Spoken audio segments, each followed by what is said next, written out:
നമസ്കാരം, കേരള ന്യൂസിലേക്ക് സ്വാഗതം. ഞാൻ പത്മകുമാർ, എന്നോടൊപ്പം ഉള്ളത് സോണി കല്ലറയ്ക്കൽ. നമ്മളിപ്പോൾ നിൽക്കുന്നത് കോട്ടയം മെഡിക്കൽ കോളേജിലാണ്. ഇവിടെ ഞങ്ങൾ വന്നു. അവിടെ ആ സ്ഥലത്തേക്കുള്ള പ്രവേശനം ഇപ്പോൾ നിരോധിച്ചിരിക്കുകയാണ്. അതുകൊണ്ട് ഞങ്ങൾക്ക് അങ്ങോട്ട് കയറാൻ കഴിഞ്ഞില്ല. ഒരു ഹോസ്പിറ്റലിൻ്റെ, ഒരു വലിയ മെഡിക്കൽ കോളേജിൻ്റെ, പ്രശസ്തമായ ഒരു മെഡിക്കൽ കോളേജിൻ്റെ അവസ്ഥ വളരെ ശോചനീയമാണ്. ഇപ്പോൾ ആ പോർഷനുകളെല്ലാം ഇപ്പം അങ്ങനെ മോശമായിരിക്കുന്ന പോർഷനുകളെല്ലാം ഇപ്പം പിന്നെ ബന്ദോബസ്താക്കിയിരിക്കുന്നു. അങ്ങോട്ടൊന്നും ആൾക്കാരെ കടത്തിവിടുന്നില്ല.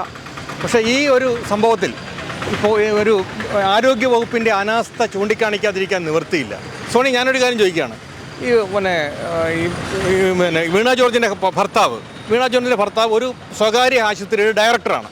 ഇപ്പോൾ ഈ സ്വകാര്യ ആശുപത്രികളുടെ ലോബി ഇവരെ സ്വാധീനിച്ചിട്ടുണ്ടോ? ഈ മെഡിക്കൽ കോളേജിൻ്റെയൊക്കെ അവസ്ഥ ഇതിങ്ങനെയാണ് മക്കളെ എന്ന് പറഞ്ഞ് ബോധ്യപ്പെടുത്തി അങ്ങോട്ട് കുറച്ച് ആൾക്കാരെ അയക്കാനുള്ളൊരു ജോലി പുള്ളി എടുക്കുന്നുണ്ടോ? തീർച്ചയായിട്ടും ഒരു ലോബി പ്രവർത്തിക്കുന്നതായിട്ടാണ് നമുക്ക് മനസ്സിലാക്കാൻ സാധിക്കുന്നത്. ഇത്രയും വലിയൊരു മെഡിക്കൽ കോളേജ്, വലിയൊരാൾക്കാർ നിരന്തരം ഇവിടെ വന്ന് പങ്കെടുക്കുന്ന, പാവപ്പെട്ടവരായിട്ടുള്ള ആൾക്കാർ പങ്കെടുക്കുന്ന ഒരു മെഡിക്കൽ കോളേജിൻ്റെ ഒരു അവസ്ഥയാണ് നമ്മൾ കണ്ടത്. ഒരു കെട്ടിടത്തിൻ്റെ കാറ്റത്തും മഴയത്തും പകൽ സമയത്ത് അടർന്നു വീഴുക. എന്നിട്ട് പോലും 2.5 മണിക്കൂർ ഈ അപകടത്തിൽ മരണപ്പെട്ട വ്യക്തി ആ മണ്ണിനടിയിൽ, ആ അവശിഷ്ടങ്ങൾക്കടിയിൽ കിടക്കുക. എന്തൊരു ദാരുണമായൊരു സംഭവമാണ് ഇവിടെ നടന്നതെന്നാണ് നമുക്ക് പറയാതിരിക്കാൻ സാധിക്കില്ല. ഭയങ്കര ദാരുണമായ സംഭവം തന്നെയാണ് ഇവിടെ നടന്നിരിക്കുന്നത്. കാരണം ഒരു വീട്ടമ്മ, 52 വയസ്സുള്ള ബിന്ദു എന്ന് പറയുന്ന ഒരു വീട്ടമ്മ, മോക്ക് കാവലിരിക്കാനായിട്ട് ഈ മെഡിക്കൽ കോളേജ് വന്നൊരു വീട്ടമ്മയാണ് ആരും അറിയാതെ ഈ വീണ കെട്ടിടാവശിഷ്ടങ്ങൾക്കിടയിൽ കുടുങ്ങിപ്പോയത്. സത്യം പറഞ്ഞാൽ ആരും അറിഞ്ഞില്ലെന്നുള്ളതാണ് സത്യം. അതായത് ആദ്യം തന്നെ ഇത് സംഭവിച്ചപ്പോഴത്തേക്കിന് ചെറിയ ആൾക്കാർക്ക് പരിക്കേറ്റെന്ന് പറഞ്ഞുകൊണ്ട് ഉത്തരവാദിത്തപ്പെട്ടവർ കൈ കഴുകുന്നതായിട്ടാണ് കണ്ടത്. പിന്നെ തപ്പി ചെന്നപ്പോഴാണ് ഇങ്ങനൊരു വീട്ടമ്മ അവിടെ മരണപ്പെട്ട് കിടക്കുന്നത് കണ്ടത്. മരിച്ചില്ല എന്ന് പറഞ്ഞ് എടുത്തുകൊണ്ട് പോയപ്പോഴാണ് ഇപ്പം കഴിഞ്ഞ ദിവസം ജിസ്മോളുടെയൊക്കെ കാര്യം പറഞ്ഞ പോലെ അവരെയൊക്കെ എടുത്തുകൊണ്ട് പോയ പോലെ ജീവൻ ഉണ്ടായിരുന്നു എന്നുള്ള നിലയിലാണ് എടുത്തുകൊണ്ട് പോയത്. പക്ഷേ പിന്നീടാണ് ബോധ്യമായത് മരണപ്പെട്ടു എന്ന്. ശരിക്കും പറഞ്ഞാൽ ഇത് സർക്കാരിൻ്റെ അനാസ്ഥയാണ് കാണുന്നത്. ബന്ധപ്പെട്ട വാസവൻ മന്ത്രിയൊക്കെയുള്ള ബന്ധപ്പെട്ട് കിടക്കുന്ന ഒരു മണ്ഡലമാണ് ഈ കോട്ടയം എന്ന് നമ്മൾ മനസ്സിലാക്കേണ്ട ഒരു കാര്യമാണ്. കൂടാതെ തന്നെ മുൻ മന്ത്രിയുടെ തിരുവഞ്ചൂർ രാധാകൃഷ്ണനുണ്ട്. നമ്മൾ പ്രതിപക്ഷ കക്ഷിയെ ഒന്നും നമുക്ക് പറയേണ്ട ആവശ്യമില്ല. ഉത്തരവാദിത്തപ്പെട്ട എല്ലാവരും തന്നെ ഇവിടെയുണ്ട്. മുൻ മന്ത്രി തിരുവഞ്ചൂർ രാധാകൃഷ്ണയുടെ മുൻ ആരോഗ്യ വകുപ്പ് മന്ത്രിയായിരുന്നു. ഏറ്റുമാനൂർ മണ്ഡലത്തെ പ്രതികരിക്കുന്ന ആളാണ് സാംസ്കാരിക വകുപ്പ് മന്ത്രി വാസവൻ. അങ്ങനെ ഒരുപാട് പേര്. ഇപ്പോൾ ഉമ്മൻചാണ്ടി പുതുപ്പള്ളി തൊട്ടടുത്ത് കിടക്കുന്ന മണ്ഡലമാണ്.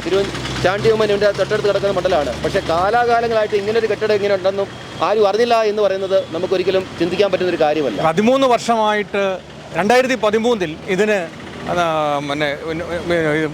ഇതിൻ്റെ ബലമില്ല എന്ന് പറഞ്ഞ് PWD തന്നെ ഇതിൻ്റെ പറഞ്ഞതാണ്. ഇത് ബലമില്ല, ഇത് എത്രയും പെട്ടെന്ന് മാറ്റണം എന്ന് പറഞ്ഞതാണ്. എന്നിട്ട് ഇത്രയും വർഷമായിട്ട് ഇത് മാറ്റിയില്ല എന്ന് പറഞ്ഞാൽ ഇതിൻ്റെ ശരിയായിട്ടും ഇദ്ദേഹത്തിന് ആരോഗ്യമന്ത്രിക്ക് വേണമെങ്കിൽ ഒഴിയാമായിരുന്നു. സൂപ്രണ്ടിനെ വിളിച്ച് ഇതെന്തുകൊണ്ടാണ് സംഭവിച്ചത് എന്ന് ചോദിക്കുകയും ഉടൻ തന്നെ അതിന് നടപടിയെടുക്കുകയും അദ്ദേഹത്തിന് ഉടനെ തന്നെ സസ്പെൻഷൻ നിൽക്കുന്ന സ്പോട്ടിൽ തന്നെ കൊടുക്കുകയും ചെയ്യണമായിരുന്നു. അദ്ദേഹത്തെ കൂടെ രക്ഷിക്കാൻ ശ്രമിക്കുക എന്ന് പറയുന്നത് ഇതിനകത്ത് വീണ ജോർജിന് കൃത്യമായ ഇൻവോൾവ്മെൻ്റ് ഉണ്ട് എന്നുള്ളത് കൊണ്ടാണ്. അല്ലെങ്കിൽ ഈ ഒരു പോർഷൻ്റെ ഡോർ അടച്ചിട്ട് കഴിഞ്ഞാൽ അങ്ങോട്ട് ആരും കയറില്ല. പക്ഷേ അതെല്ലാം ഡോറും എല്ലാം ഉണ്ട്, ലൈറ്റുണ്ട്, വെള്ളമുണ്ട്, എല്ലാം അവിടെ ഉണ്ട്. അപ്പോൾ പിന്നെ ഇത് അടച്ചിട്ടിരിക്കുകയായിരുന്നു എന്ന് പറഞ്ഞിട്ട് വല്ല കഥയുണ്ടോ? എത്ര ആൾക്കാരാണ് അവിടെ ക്യൂ നിൽക്കുകയാണ് ആൾക്കാർ അടുത്തടുത്ത് കയറാനായിട്ട്. അപ്പോൾ ആ സ്ഥാപനം അടച്ചിരിക്കുക, ആ ഒരു സ്ഥലം അടച്ചിരിക്കുകയാണെന്ന് പറയുന്നത് വളരെ ഒരിക്കലും വിശ്വസിക്കാൻ കഴിയില്ല. ഒന്നാമത്തെ കാര്യം, വീണ ജോർജിനെ പോലെ ഒരു പുതുമുഖത്തിന് കൊടുക്കാവുന്ന വകുപ്പായിരുന്നില്ല ഈ ആരോഗ്യവകുപ്പ് എന്ന് പറയുന്നത്. എത്രയോ പ്രഗത്ഭരായ മന്ത്രിമാർ, ഈ സാമൂഹിക പ്രവർത്തനത്തിലൂടെ കടന്നു വന്ന എത്രയോ മന്ത്രിമാരുണ്ട്. സജി ചെറിയാനെ പോലുള്ള മന്ത്രിമാർ, പ്രഗത്ഭരായ മന്ത്രിമാർക്കൊക്കെ ചെറിയ വകുപ്പുകൾ കൊടുത്തിട്ട് ആരോഗ്യ വകുപ്പ് പോലുള്ള ഈ ഒരു വലിയ വകുപ്പെടുത്ത് ഇതേപോലെ കഴിവില്ലാത്ത ഒരു സ്ത്രീക്ക് കൊടുക്കുക. അവർക്ക് ഇതിനകത്ത് യാതൊരു പ്രാഗൽഭ്യവും ഇല്ല എന്ന് അറിയാമായിരിക്കെ അത് കൊടുക്കേണ്ടി വരുന്നത് ഒക്കെ എന്ത് ആവശ്യത്തിലായിരുന്നു എന്ന് നമുക്ക് ചിന്തിക്കേണ്ടി വരും. കാരണം അവരിത് കൃത്യമായി ചോദിച്ചു വാങ്ങിയതാണ്. അവരുടെ ഭർത്താവിന് ഒരു സ്വകാര്യ ഹോസ്പിറ്റലിൻ്റെ ഡയറക്ടറായിരിക്കെ അവർക്ക് ഇതിനകത്ത് സ്വകാര്യ ഹോസ്പിറ്റലുകളെ നിയന്ത്രിക്കാനും സ്വകാര്യ ഹോസ്പിറ്റലുകളെ വളർത്തിക്കൊടുക്കാനും മറ്റ് ഗവൺമെൻറ് ഹോസ്പിറ്റലുകളെ നിയന്ത്രിക്കാനും ഒക്കെയുള്ള സ്വാതന്ത്ര്യമുള്ളൊരു വകുപ്പ് അവർ സ്വയം ചോദിച്ചു വാങ്ങിച്ചതാണ്. ഒരു സഭയുടെ പിന്തുണ അതിനുണ്ട്, അവരുടെ സമ്പത്തിൻ്റെ വലിപ്പമുണ്ട് അതിൻ്റെ പിന്നിൽ. അതൊക്കെ ഇവിടെ നാട്ടിൽ പാട്ടാണ്. അപ്പോൾ ഇത്രമാത്രം അനാസ്ഥ. ഈ വീണ ജോർജ് എന്ന് പറയുന്ന ആൾ ഇന്നലെ ഈ സ്ഥലത്ത് എത്തിയില്ലായിരുന്നെങ്കിൽ ഈ ആൾ മരിക്കില്ലായിരുന്നു. കാരണം വീണ ജോർജ് ഇത് തകർന്ന് വീണ് കിടക്കുമ്പോൾ ഇതിനകത്ത് ആരുമില്ല എന്ന് പറഞ്ഞുകൊണ്ട് പത്രസമ്മേളനം നടത്തുക, തൻ്റെ പ്രവർത്തികളെക്കുറിച്ച് കൂടുതൽ പറയുക, കിഫ്ബിയിൽ നിന്ന് പണം വന്നത് പറയുക, ഇവിടുത്തെ വികസന പ്രവർത്തനങ്ങളെക്കുറിച്ച് പറയുക.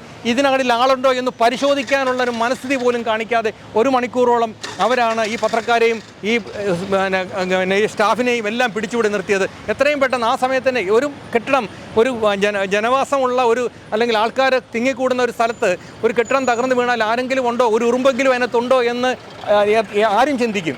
അപ്പോൾ എത്രയും പെട്ടെന്ന് JCB വരുത്തി അതെടുത്ത് മാറ്റുന്നതിന് പകരം അവരവിടെ നിന്ന് പത്രസമ്മേളനം നടത്തുമായിരുന്നു. അവരന്തരം പറയണം, എനിക്ക് പത്രസമ്മേളനം അല്ല വേണ്ടത്, നിങ്ങൾ ഇത് എത്രയും പെട്ടെന്ന് എടുത്തു മാറ്റൂ, നിങ്ങളതിന് JCB വിളിക്കൂ, എന്നിട്ട് ഞാൻ ഇവിടുന്ന് പോവുകയുള്ളൂ, ഇതിനകത്ത് ആരെങ്കിലും ഉണ്ടോ എന്ന് അറിഞ്ഞിട്ട് ഞാൻ ഇവിടുന്ന് പോവുകയുള്ളൂ എന്ന് പറഞ്ഞ് നിർബന്ധം പിടിക്കണമായിരുന്നു. അതിന് പകരം അവർ ഇവിടെ ആരുമില്ല എന്ന് പറഞ്ഞ് കാറ് വിട്ടു പോവുക, അതിനുശേഷം അവരോട് വേണ്ട കാര്യങ്ങൾ ചെയ്തോളാൻ പറയുക. അങ്ങനെ 1 മണിക്കൂറാണ്.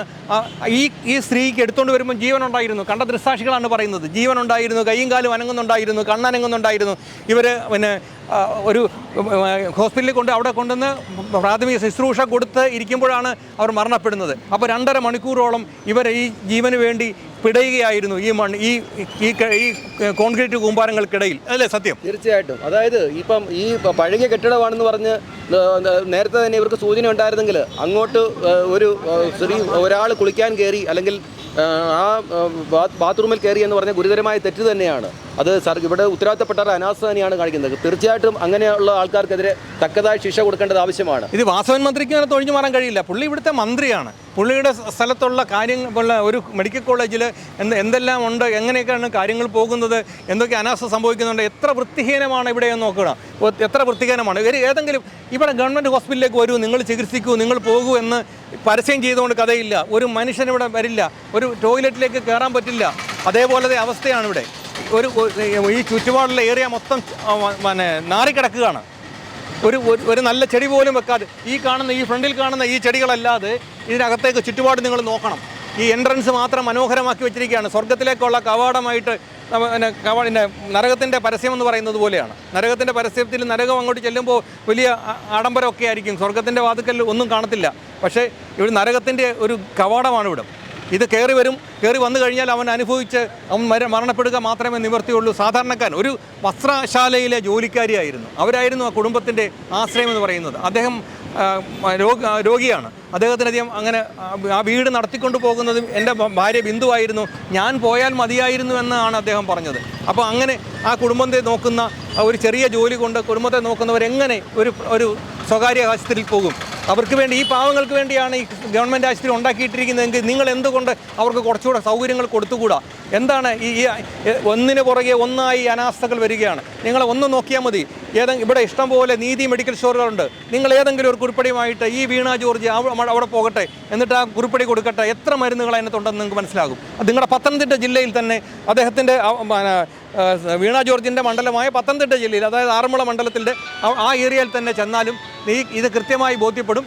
അത് ഒരൊറ്റ മരുന്ന് പോലും അവിടെ ഇല്ല. ഇത്രമാത്രം അനാസ്ഥ ഏതെങ്കിലും വകുപ്പിലുണ്ടോ എന്ന് ചോദിച്ചാൽ ഇല്ല എന്ന് 100% ഉറപ്പായിട്ട് പറയാൻ പറ്റും. ഒരു CPM പോലെ ഒരു കേഡർ പാർട്ടിയുടെ അവരെ വളരെയധികം കഷ്ടപ്പെട്ട് കൊടിപിടിച്ച് വേർപ്പൊഴുക്കി അധ്വാനിച്ച് വലിയ പ്രവർത്തനങ്ങൾ നടത്തി ഒരു ഭരണം പിടിച്ചടക്കി കഴിയുമ്പോൾ അതിനകത്ത് ഇന്നലെ എന്ന് വന്ന് പൗഡറൊക്കെ ഇട്ട് വന്ന് ബ്യൂട്ടി പാർലറിൽ പോയി വന്നിരിക്കുന്ന ഒരാൾ വന്നിട്ട് ഇതെല്ലാം മാറ്റിമറിച്ച് കളയുമെന്ന് ആർക്കും വിശ്വാസമില്ല. നിങ്ങൾ നശിപ്പിക്കുന്നത് ഈ പാർട്ടിയെയാണ്, ഈ പിണറായി വിജയൻ്റെ ഭരണത്തെയാണ്. അത് തീർച്ചയായിട്ടും അത് ചോദ്യം ചെയ്യപ്പെടേണ്ടത് തന്നെയാണ്. അല്ല, ശരിക്കും പറഞ്ഞാൽ ഈ വീട്ടമ്മയുടെ ജീവൻ നഷ്ടപ്പെട്ടതിൽ ഉത്തരവാദിത്വം ഈ സർക്കാരിനും ഉണ്ട്, ഒപ്പം തന്നെ ഉത്തരവാദിത്തപ്പെട്ട ഇവിടുത്തെ ഹോസ്പിറ്റൽ അധികൃതർക്കും ഉണ്ട്. തീർച്ചയായിട്ടും ചെയ്യേണ്ട ഒരൊറ്റ കാര്യം, വീണ ജോർജ് ആത്മാർത്ഥതയുണ്ടെങ്കിൽ രാജിവെച്ച് ഒഴിയുകയാണ് ചെയ്യേണ്ടത്.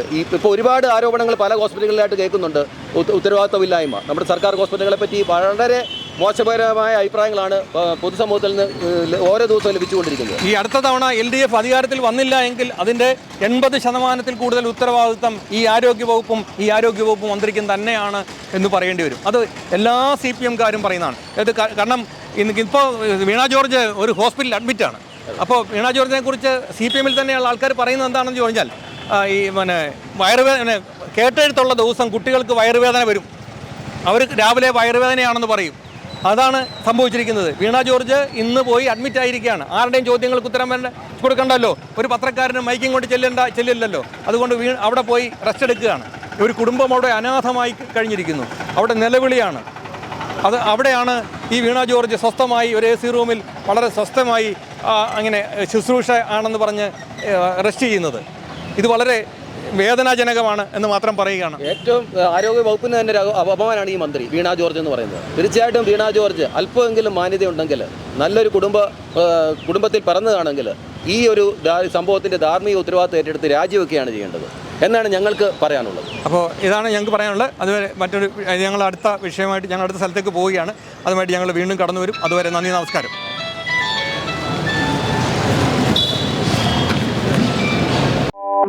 കൂടുതൽ വാർത്തകളും വിശേഷങ്ങളും നിങ്ങൾക്ക് ലഭിക്കാൻ കേരളീയം ന്യൂസ് സബ്സ്ക്രൈബ് ചെയ്യുക. കൂടെ ബെൽ ബട്ടണും അമർത്തുക.